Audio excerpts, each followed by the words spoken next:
every time somebody is trying to do something new, renew a tradition, reform a tradition, people come and say, that's not authentic. Martin Luther came, they said, that's not the real stuff, you know? Every time somebody comes and wants to make changes, people say it's not authentic. In Islam, you call it bid'ah. Like they're making it up, it's not really revelation. But that comes because they only believe revelation happened then. And they don't have a sense that revelation is coming down this moment, you know? So that we live under revelation even today. On the other hand, the people who represent the officialdom of the earlier form of the tradition always accuse you, you're not real. So by starting Jewish renewal, and which sees itself as some new form of Hasidism, the fourth turning of Hasidism, I felt it was important for me to go and visit the graves of those founders of Hasidism when it still was fresh, you know, when they were doing what we are doing in their day. And so I had to be in Israel for the wedding of one of my sons.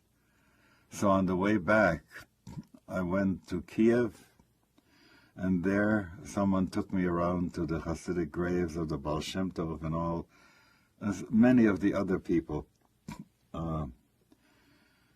At the grave, I felt that I wanted to commune. It's so hard to say it because people, you know, I don't know what people think, but I really have a sense that you could log on, if you will, you know, to the spirit of the person whose remains are buried there. That's why people go to holy places. So I had the sense that when I was, as it were, giving a report to the Baal Shem Tov, I want you to know what is it that we are doing. And I hope that you will let us graft us on to the tree that you are. That I got a message that way that said, look, every time there is a flow of divinity coming down, there are some people who are do-gooders who want to dam it up, you know, and make sure that you will do your ethical and moral work first before you get a little bit of that juice. And then they get tighter and tighter and tighter, and there's no more flow left.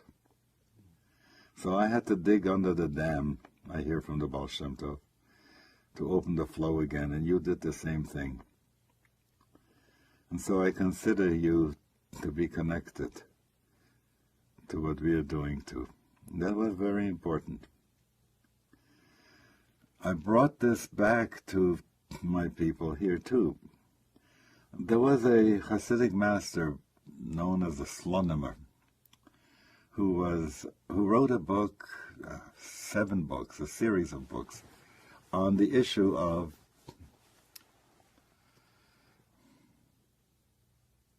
what are the 2 main things that you have to be dealing with. One is to be connected with God, and the second one, to be aware of that. Okay? And he points out to be connected, we're always connected. Our heart wouldn't be beating if we weren't connected. We wouldn't exist if we weren't connected. But our awareness isn't at that connection. So all his work was to teach the people about being more and more aware of that connection. He was still alive once when I was in Israel. So I asked someone to make an appointment for me. And I went and made my preparations. Usually you go and take a dip, like a baptism beforehand, and you do all that. And I came to see him, and he asked me, what do you want? And I said, I want to ask you for a favor. What kind of a favor do you want? I said, I want you to say the sentence, know you therefore today, and set it to your heart, that Yod He Vav He is God, and the heavens above, the earth below. There's nothing else. I said the sentence in Hebrew to him. And I want you to take my hand while you say that. I wanted him to say it with where he was when he says stuff like that. He turns to his attendant and says, "So here's a guy who understands what's in my books."